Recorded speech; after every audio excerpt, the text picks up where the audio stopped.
Guys, it's Nurse J again. I hope you're not getting sick of me so far. I've been out and I've got to get my videos going again.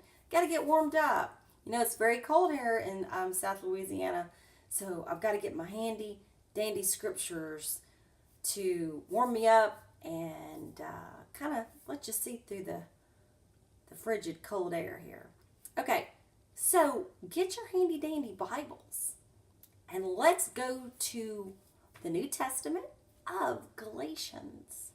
Go to Galatians chapter 3. Now, before we go to this verse, there was no real Paul. No real Saul to Paul. I've told you in my video before, go look them up in my video archives, that there was a man named Saul Costobarus. He was a Roman Herodian, okay, from the King Herod family, that Josephus wrote about, and he had a brother, and he had children and a wife. He's the one that captured a lot of these Jews and killed them. But there was no Saul to Paul on the road to Damascus. There was a real man named Apollonius of Tyana, was a gnostic Essene that traveled all over the world, established temples and churches, and he went to India and Ephesus and Galatia and Corinth, and the list goes on and on. And as you break his name down, Apollo is the sun god, and for short, it's Pol is the Latin name, and then it goes to Paul in the English. And Marcion of Sinope, he was a bishop of Rome, and he come across these epistles of the supposedly Apollonius of Tyana, and he gathered all these epistles and letters up. He changed and took some of this out and put his own stuff in, because Marcion, or the Marcionites, was also a Christian Gnostic group. And he put all these epistles down, and he called it the Evangelion, or the very first New Testament Bible. And then when Rome got a hold of it, they put the Old Testament of the Hebrews with the New Testament of Marcion, and then scrambled it all up and had a great heyday with it. And this is what we have now. So please go and search that Marcion of Sinope, the great heretic of the Catholic Church, and you'll get the real deal.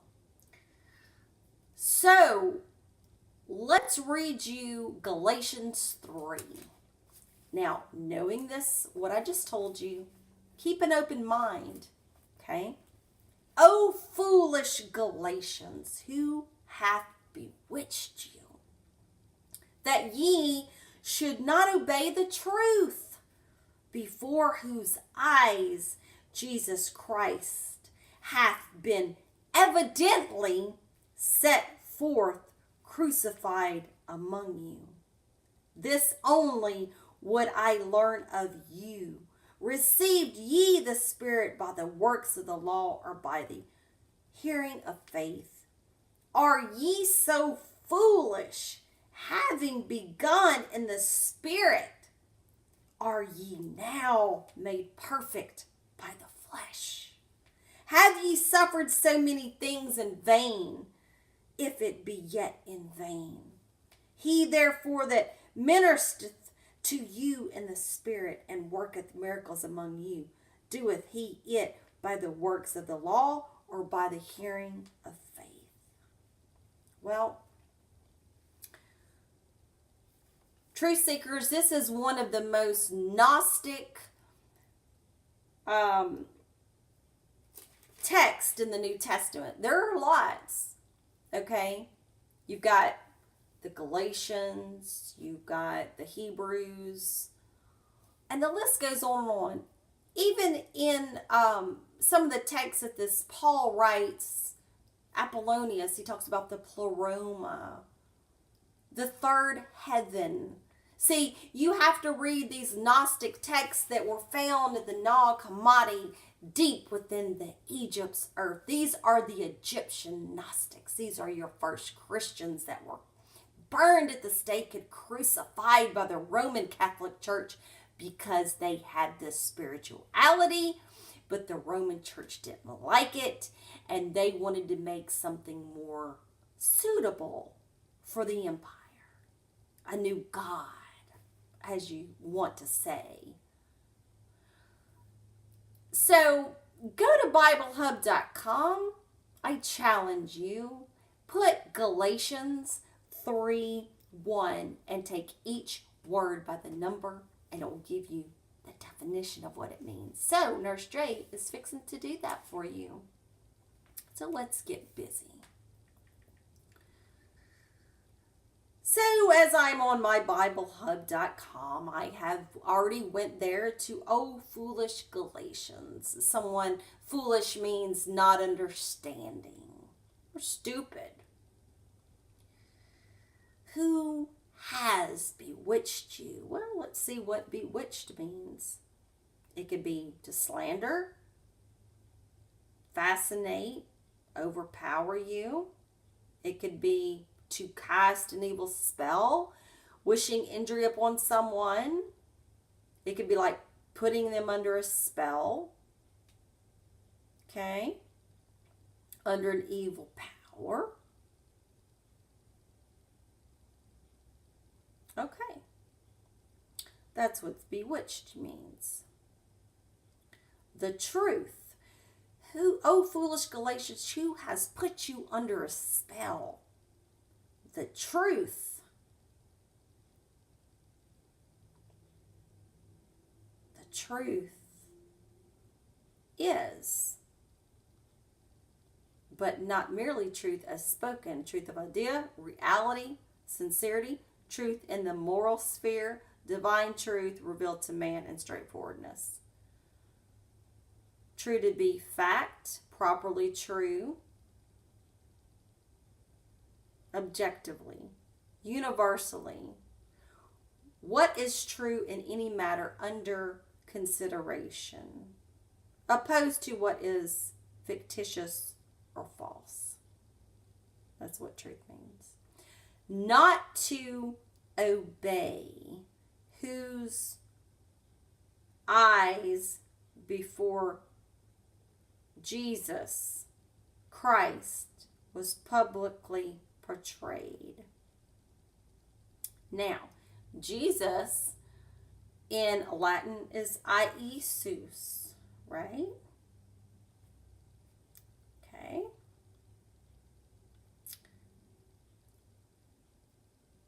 And Christ is Christos, which I've told you Christos means the good one. Okay? The Messiah, the anointed one. Anointed with olive oil.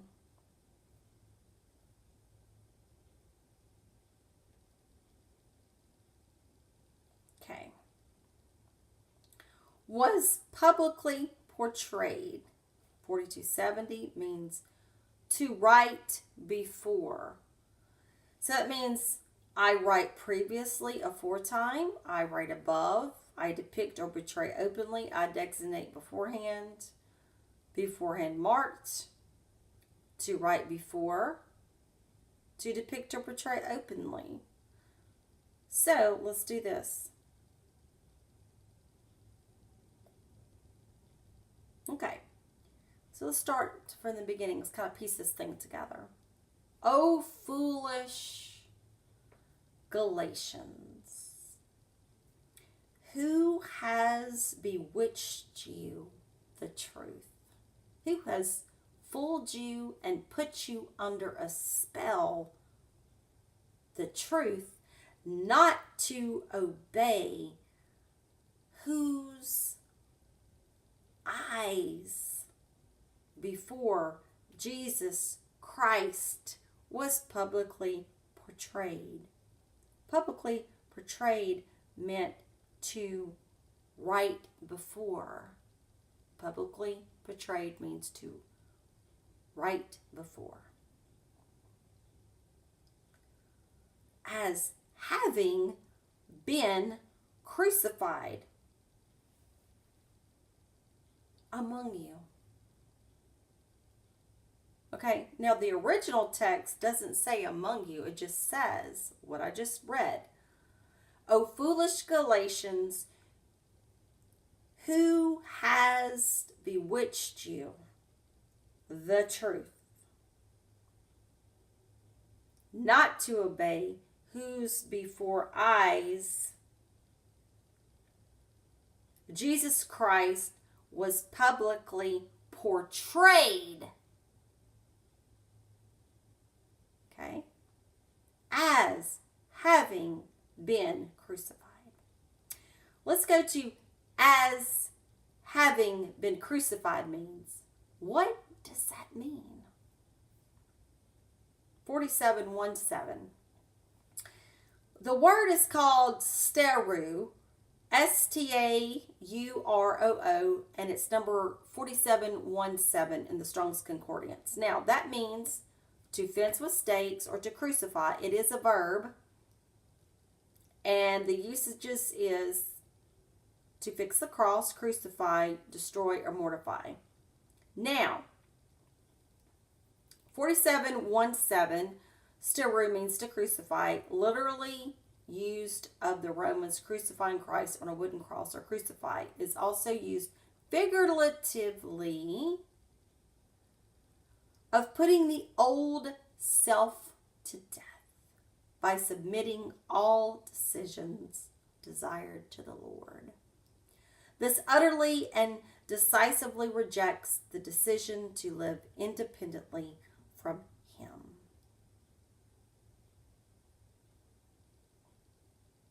Now, you have a verb, driving down stakes, fortifying stakes, crucified, but, dear truth seekers, I have to tell you, even though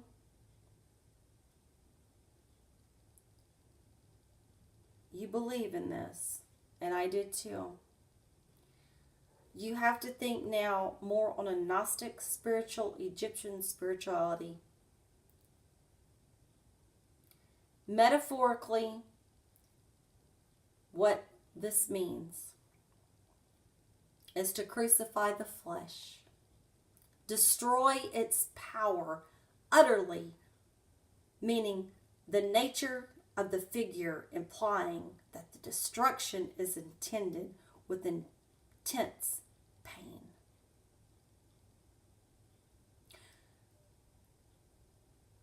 As in, I have been crucified to something and it has been crucified to me, so that we are dead to each other. All fellowship and contact between us has ceased. From stauros, to impale on the cross, figuratively, to extinguish or subdue passion or selfishness, to crucify it.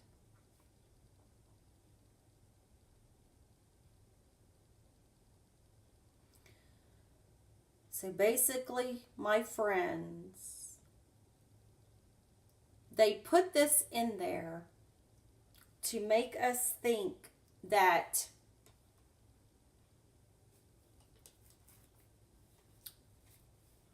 there was a man on a cross that came and died for the sins of humanity.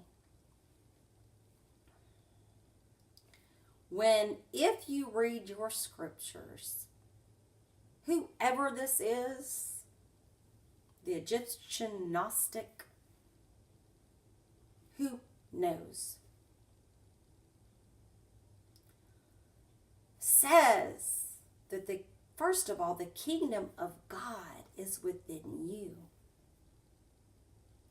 He talks about meditation and getting light in your pineal and increasing your melatonin. Healing through the chakra systems. believing in yourself that ye are gods and scriptures cannot be broken. Psalms 82.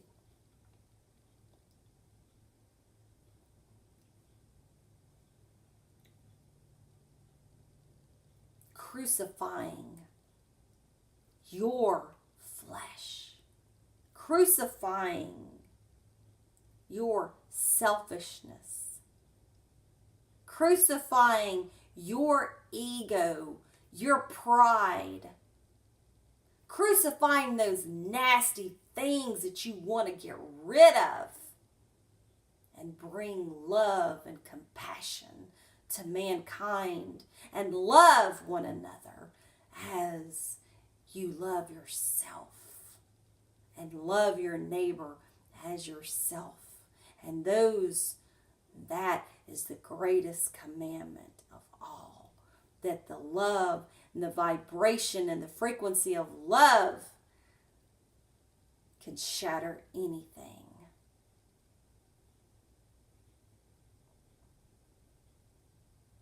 Putting to death and submitting all the decisions, and to live independently.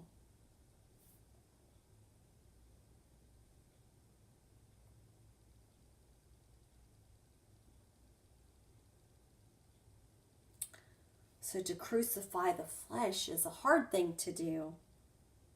To destroy its power, the power of the flesh. Get rid of the flesh. Deny the flesh. Deny the evil things. Deny the proudness, the things of your neighbor, covetousness. Get rid of those things. The destruction is intended with intense pain.